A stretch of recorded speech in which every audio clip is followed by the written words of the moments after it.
Hi friends, easy and tasty சமையலில் Chettinad special அடை தோசை பார்க்கலாம். அதுக்கு இந்த பவுலில் வந்து பச்சரிசி, கடலப்பருப்பு, உளுந்தப்பருப்பு, பாசிப்பருப்பு, துவரம்பருப்பு இதெல்லாம் ஈக்குவல் குவான்டிட்டியில் இது மாதிரி எடுத்து நான் இது கிளறி வச்சுட்டு, இது கூட வந்து ஒரு 5-6 வரமிளகாவை போட்டுட்டு, அது கூட வந்து ஒரு ஸ்பூன் வந்து சோம்பு, அப்புறம் ஒரு ஸ்பூன் வந்து ஜீரகம் அதையும் போட்டுட்டு, அதை வந்து தண்ணி ஊற்றி ஒரு 4 மணி நேரம்னா நம்ம அது வந்து ஊற வைக்கணும். நல்லா பருப்பு அப்போ தான் ஊறும், அப்போ தான் நல்லா அரைப்புக்கு வரும்.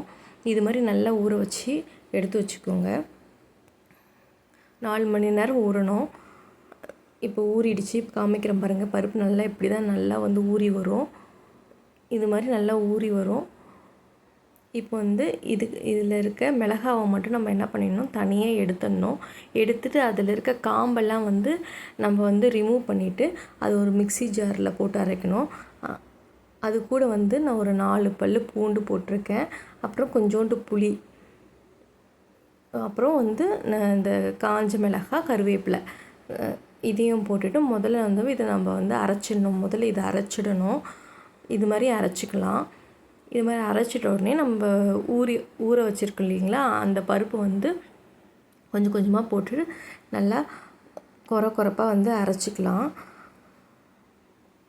இங்கே பாருங்கள், இது மாதிரி வந்து நைஸாலாம் அரைக்கக்கூடாது அடை தோசைக்கு. இது மாதிரி கொஞ்சம் கொரப்பாக அரைச்சிக்கணும். அரைச்சதை ஒரு பவுலில் வந்து நம்ம மாற்றிக்கலாம்.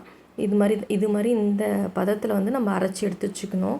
ரொம்ப தண்ணியாகவும் இருக்கக்கூடாது, ரொம்ப திக்காகவும் இருக்கக்கூடாது. இது கூட வந்து நான் வந்து தேவையான அளவு உப்பு ஆட் பண்ணிக்கிறேன். உப்பு ஆட் பண்ணிவிட்டு கொஞ்சம் ஜீரகமும் திருப்பி நான் கொஞ்சம் ஆட் பண்ணிக்கிறேன்.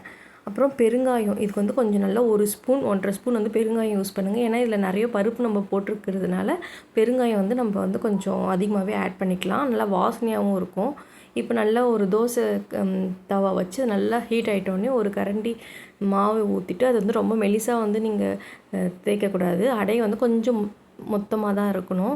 இது மாதிரி ஊத்தாப்பம் மாதிரி இது மாதிரி வந்து தைச்சிட்டு அதில் வந்து நான் பொடுசாக நறுக்கின வெங்காயம், பச்சை மிளகாய், கொத்தமல்லி அதெல்லாம் போட்டிருக்கேன். அது போட்டால் இன்னும் கொஞ்சம் நல்லா ரொம்ப டேஸ்ட்டாக இருக்கும் தோசை, இந்த அடை தோசை. இது வந்து கொஞ்சம் நல்லா வேக விடணும். நல்லா எண்ணெயை ஊற்றிட்டு கொஞ்சம் வேக விடணும்.